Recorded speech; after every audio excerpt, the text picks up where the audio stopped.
Hi guys, आज के video में हम लोग सीखेंगे कि ई कॉमर्स वेबसाइट में किस तरीके से कस्टमर या फिर यूजर्स को एक्सपोर्ट एंड इंपोर्ट कर सकते हैं।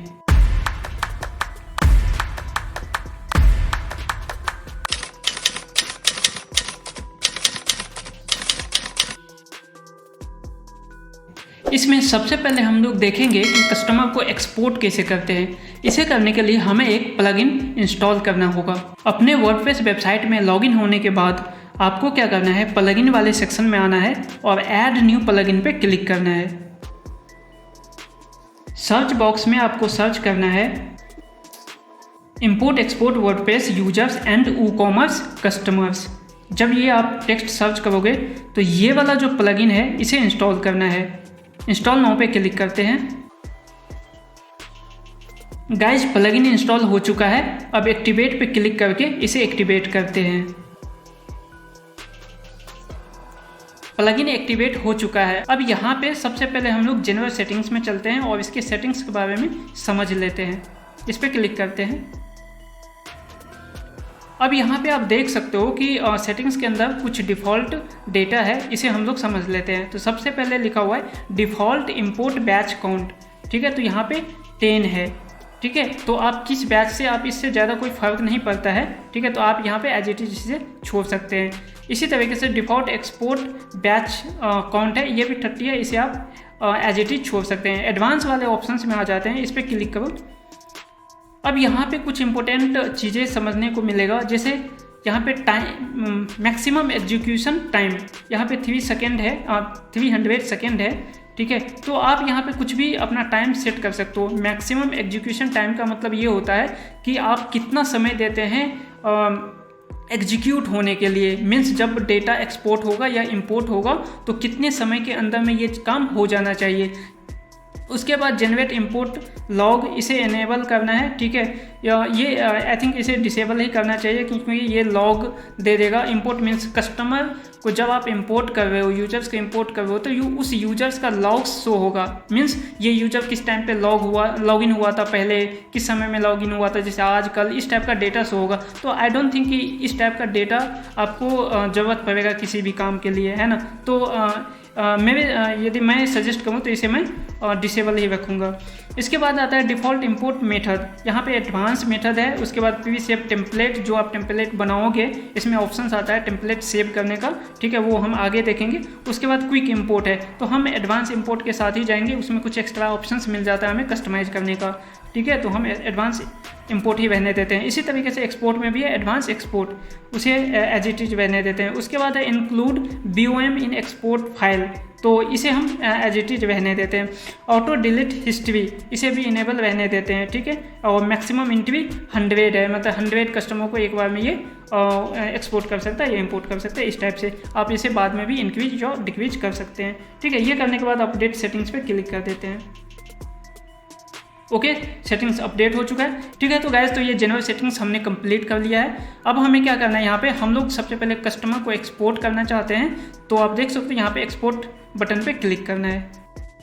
ओके, अब यहाँ पे सेलेक्ट है, select a post type two export, किस टाइप का चीज़ों को एक्सपोर्ट करना है। तो हमें इस टाइम पे कस्टमर या यूजर्स को ही एक्सपोर्ट करना है। इसके अलावा और भी ऑप्शन है, जैसे ऑर्डर, कूपन, प्रोडक्ट रिव्यू। तो इस सब के लिए आपको अलग अलग से इसका प्लगइन आता है। इसी कंपनी का और भी प्लगइन्स आता है, जैसे कि कूपन्स को एक्सपोर्ट इंपोर्ट करने के लिए अलग प्लगइन आता है, प्रोडक्ट को इंपोर्ट एक्सपोर्ट करने के लिए भी अलग प्लगइन आता है। तो इस केस में हम लोग यूजर्स या कस्टमर को ही एक्सपोर्ट इंपोर्ट कर रहे हैं, तो हमें यही सेलेक्ट करना है।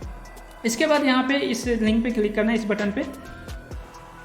हम लोग सेकेंड स्टेप में आ चुके हैं। यहाँ पे 2 ऑप्शंस है, एक तो क्विक एक्सपोर्ट और एक है एडवांस एक्सपोर्ट। क्विक एक्सपोर्ट में आपको कुछ भी नहीं करना है, मैं आपको दिखा देता हूँ। क्विक एक्सपोर्ट में जब आप सेलेक्ट करेंगे और यहाँ से आप डायरेक्ट इसे एक्सपोर्ट करेंगे तो आपका जो कस्टमर है, जो यूजर है, वो एक्सपोर्ट होके CSV फाइल में आपके पास आ जाएगा। बट इसमें क्या होगा कि आप कस्टमाइज़ नहीं कर सकते अपने हिसाब से, कौन सा डेटा आपको चाहिए, कौन सा नहीं चाहिए, वो आप सेलेक्ट नहीं कर सकते। इसीलिए हम लोग एडवांस एक्सपोर्ट की तरफ जाएंगे। तो एडवांस एक्सपोर्ट मैं सेलेक्ट करता हूँ। इसके बाद इस पर स्टेप 3 के तरफ जाते हैं, इस पर क्लिक करते हैं। अब यहाँ पे आप देख सकते हो कि डेटा को मैच करने का ऑप्शन आ चुका है। सबसे पहले यहाँ पे total number of user to export, आप कितना यूजर यूजर्स को एक्सपोर्ट करना चाहते हैं, तो मैं चाहता हूँ कि जितना यूजर अभी है उतना यूजर सबके सब एक्सपोर्ट हो जाए, तो इसे मैं अनलिमिटेड रखता हूँ। इसके बाद यहाँ पे स्कीप फर्स्ट n नंबर्स, यदि आप चाहते हो कि 10 नंबर, जैसे कि 10 यूजर्स को एक्सपोर्ट मैं ना करूँ, उसके बाद 11 यूजर से, जो 11 नंबर के यूजर है उससे एक्सपोर्ट करूँ, तो वो आप यहाँ पे नंबर डाल सकते हैं। ठीक है, ये बहुत अच्छा ऑप्शन है, बट मैं इस केस में इसे स्किप करूँगा, मतलब 0 से ही, मतलब टोटल यूजर्स को मैं एक्सपोर्ट करना चाहता हूँ।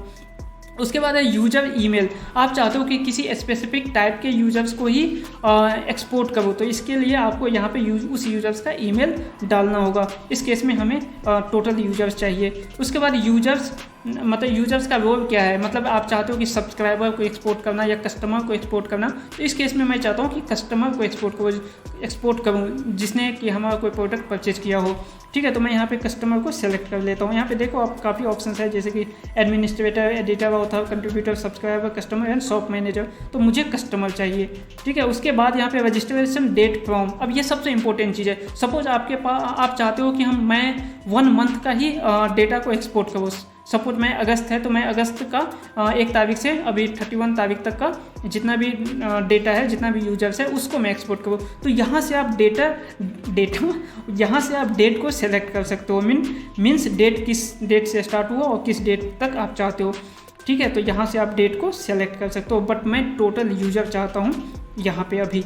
इसके बाद है शॉर्ट कॉलम, यूजर लॉगिन के बेसिस पे आप यहाँ पे भी कर सकते हो, बट ये ज़्यादा इंपॉर्टेंट फैक्टर नहीं है, इसे हम स्किप करेंगे। इसके बाद है सॉर्ट बाय, किस टाइप से आप असेंडिंग ऑर्डर में चाहते हो या डिसेंडिंग ऑर्डर में, तो हम असेंडिंग ऑर्डर में चाहते हैं। तो ये सबसे इंपॉर्टेंट चीज़ है, ये स्टेप खासकर ये यूजर्स का रजिस्ट्रेशन डेट, किस डेट से किस ड्यूरेशन जो होता है ना, क्योंकि ये मैक्सिमम यूज होने वाला चीज़ है ड्यूरेशन, कि हमें जो कस्टमर चाहिए इसी ड्यूरेशन का चाहिए, तो ये आप एडवांस सेटिंग के थ्रू ही कर सकते हैं। और टोटल नंबर ऑफ यूजर्स कितना चाहिए आपको एक्सपोर्ट करना, ये ठीक है, ये काम हो चुका है। इसके बाद हम लोग 4th स्टेप पे क्लिक करते हैं। इस स्टेप में हम लोग डेटा को मैप करवाएंगे। ये सबसे इम्पोर्टेंट स्टेप है, क्योंकि इसमें डेटा को मैप करवाना होता है। अब इसमें क्या होता है कि आपको यदि इसमें मैप नहीं करोगे तो इसमें बहुत सारा अनवांटेड डेटा भी आपको दे देगा, जो आपके एक्सेल फाइल में पूरा भरा पड़ा होगा। ठीक है, तो आप नहीं चाहते कि इस टाइप का अनवांटेड डेटा हो। जनरली 2 केस के लिए ही यूजर्स को एक्सपोर्ट किया जाता है, या तो इस यूजर्स का ईमेल आईडी चाहिए, फ़ोन नंबर, जो बेसिक डिटेल है, जैसे email ID, phone number, customer का नाम, ठीक है, और प्राइसिंग वगैरह, ये सब चीज़ें चाहिए होता है। तो उस केस में जैसे कि आपको ईमेल मार्केटिंग करना है या कोई मार्केटिंग करना है, तो उसके लिए, या यदि आप GST वगैरह फिल करना चाहते हो कस्टमर को लेके, उसका डेटा एक्सपोर्ट करके, तो उसके लिए आपको इसका प्राइस चाहिए, बिलिंग और शिपिंग एड्रेस चाहिए, इसके अलावा इसका बेसिक डिटेल चाहिए। ठीक है, इसके अलावा आई डोंट थिंक कि कोई और डेटा का रिक्वायरमेंट होता है, तो इस केस में हम लोग यही चीज़ केस कंसीडर करेंगे। तो सबसे पहले जैसे आईडी, हमें आईडी नहीं चाहिए। ठीक है, कस्टमर के आईडी से कोई मतलब नहीं होता है हमें एक्सपोर्ट करने के टाइम पे, खासकर यहाँ पे कस्टमर आईडी भी हम लोग ये कर देंगे। यूजर्स का लॉगिन से भी कोई मतलब नहीं है, यूजर्स का पासवर्ड भी हमें नहीं चाहिए। ठीक है, यूजर्स का निकनेम से भी कोई मतलब नहीं है, यूजर्स का ईमेल चाहिए हमें, यूजर्स का URL भी नहीं चाहिए, यूजर्स का रजिस्टर्ड कुछ नहीं, डिस्प्ले नेम भी नहीं चाहिए, हमें फर्स्ट नेम लास्ट नेम चाहिए। यूजर्स का स्टेटस से भी कोई मतलब नहीं। यूजर्स का रोल्स बहुत इंपॉर्टेंट है यदि आप कस्टमर को कर रहे हो। और देखो, इससे पहले हमने जो डेटा को मैच करवाया था, इसमें हमने ये सेलेक्ट किया था कि हमें कस्टमर ही चाहिए, तो इस केस में कस्टमर ही आएगा। ठीक है, तो इस केस में हम लोग इसे भी हटा देते हैं। सपोज डेट आप कस्टमर भी कर रहे हो और सब्सक्राइबर भी कर रहे हो, उस केस में ये इंपॉर्टेंट हो जाता है कि आप रोल्स पे भी टिक करो। इसके बाद निकनेम हमें नहीं चाहिए, डिस्क्रिप्शन यूजर्स का नहीं चाहिए, विच एडिटिंग ये भी नहीं चाहिए, सिंटैक्स हाईलाइट इसे भी हटा देते हैं, ये सब कुछ हटा देते हैं। ठीक है, यहाँ से यहाँ पे जो है टोटल स्पेंड, ये इंपॉर्टेंट हो सकता है आपके लिए, क्योंकि यदि कोई कस्टमर कितना पेमेंट किया है, कितना प्रोडक्ट खरीदा है, ये आप चाहते हो, तो वो इसे आपको रखना होगा। इसके अलावा यहाँ पे क्या है, billing detail and shipping detail, तो ये इंपॉर्टेंट डेटा है, तो इसे भी हम रखते हैं। इतना करने के बाद हमें क्या करना है, स्टेप 5 पे क्लिक करना है। ओके गाइज, तो हम लोग स्टेप 5 पे आ चुके हैं। अब यहाँ पे देखो एक्सपोर्ट गेस्ट यूजर, अब यदि इसे आप टिक कर दोगे तो जो गेस्ट यूजर है, जिसने कुछ भी परचेज नहीं किया, सिर्फ साइनअप किया है, वो भी एक्सपोर्ट हो जाएगा। इस केस में हम लोग नहीं चाहते हैं, हम लोग सिर्फ कस्टमर चाहते हैं। ठीक है, तो इसे हम लोग टिक नहीं करेंगे। इसके बाद है एक्सपोर्ट इन बैच ऑफ 30। ठीक है, तो जैसे जनरल सेटिंग्स में हमने देखा था कि 30 डिफ़ॉल्ट है, आप चाहो तो इसे 30 रख सकते हो, अदरवाइज इसे मतलब इसे जो भी चाहो आप वो डाल सकते हो। ठीक है। इस केस में हम एज इट इज रहने देते हैं। उसके बाद है डेलीमीटर, मैं इसे कॉमा में ही रहने देता हूँ, ठीक है। इतना करने के बाद आपको एक्सपोर्ट पे क्लिक कर देना है। ओके गाइस, डेटा सक्सेस हो चुका है और यहाँ पे डाउनलोड फाइल का ऑप्शन आ चुका है। इसे डाउनलोड पे क्लिक करते हैं, सेव कर लेते हैं। फाइल यहाँ पे हो चुका है, इसे ओपन करके देखते हैं। सबसे पहले मैं इसे एक्सेल में ओपन करता हूँ।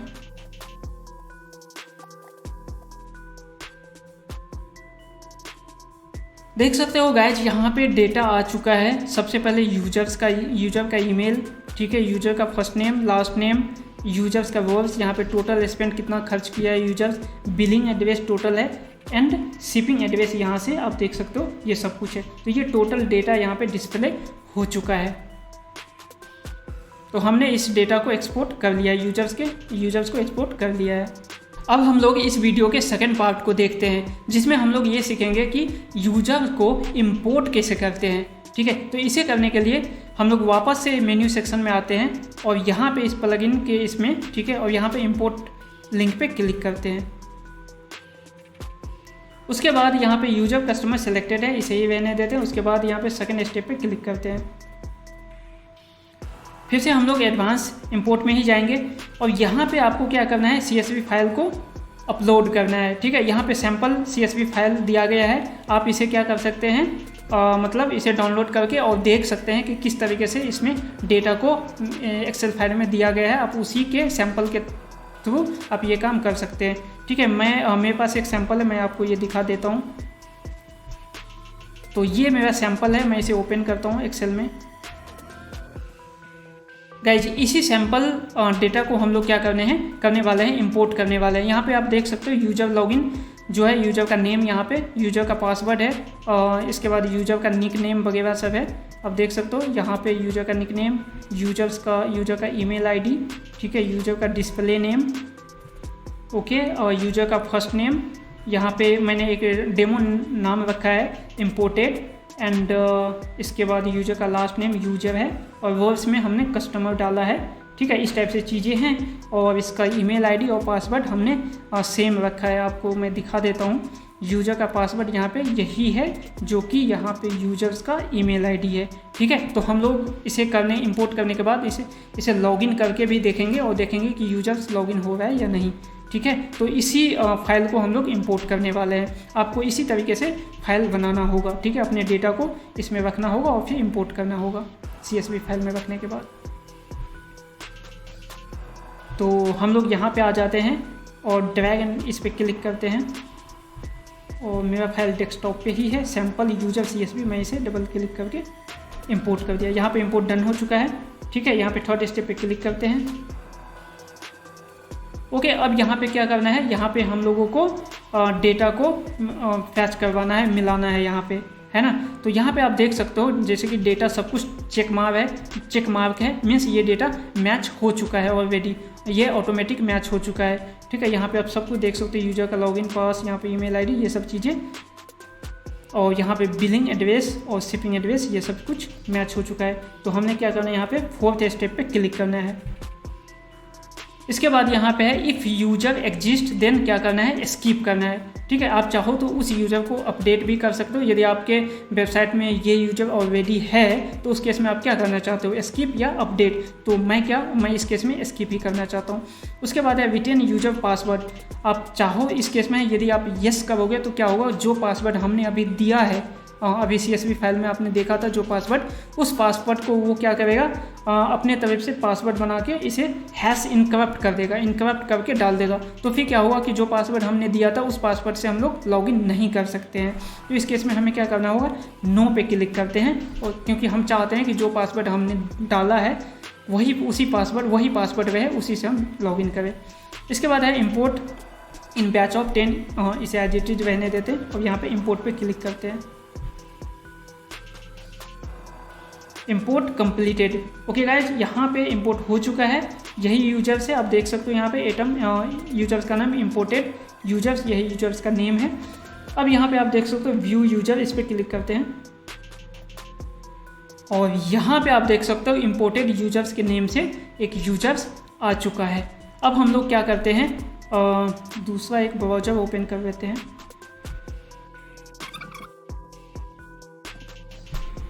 और इस यूजर्स को लॉगिन करने की कोशिश करते हैं। पहले ये दूसरा यूजर इसे लॉग आउट कर देते हैं। ओके, और यूज़र नेम मैं यहाँ पे कॉपी कर लेता हूँ। यही मैंने आपको बताया था, ये ईमेल आईडी ही उसका यूज़र नेम एंड पासवर्ड है, तो मैं इस ईमेल आईडी को कॉपी कर लेता हूँ और यहाँ पे पेस्ट कर देता हूँ। और पासवर्ड में भी यही था, है ना, ईमेल आईडी ही था, तो इसे भी पासवर्ड पेस्ट करके और लॉगिन पे क्लिक करते हैं। तो देख सकते हो गाइज, यहाँ पे ये कस्टमर लॉगिन हो चुका है ना। यहाँ पे इसका लॉगिन डिटेल है, ऑर्डर यहाँ पे देख सकते हो, क्योंकि कुछ ऑर्डर नहीं किया तो यहाँ पे कुछ नहीं दिखेगा, बट ये लॉगिन है ना। तो यहाँ पे अकाउंट डिटेल इसका देख सकते हो, यही इसका ईमेल आईडी है और इसका first name and last name है। तो गाइज, इस तरीके से आप ई कॉमर्स वेबसाइट में यूजर्स को या फिर कस्टमर को इंपोर्ट और एक्सपोर्ट कर सकते हैं। यदि आपको ये वीडियो पसंद आया हो तो इस वीडियो को आप लाइक कर सकते हैं। इसी तरीके के और भी वीडियो के लिए इस चैनल को भी सब्सक्राइब कर सकते हैं। बगल में जो बेल आइकन है आप उसे भी प्रेस कर सकते हैं, ताकि आने वाला इसी टाइप का वीडियो आपको सबसे पहले मिल सके। Subscribe to this channels and I hope सभी वीडियो आपको सबसे पहले मिल सके। आई यार, क्या बकवास चल रहा है।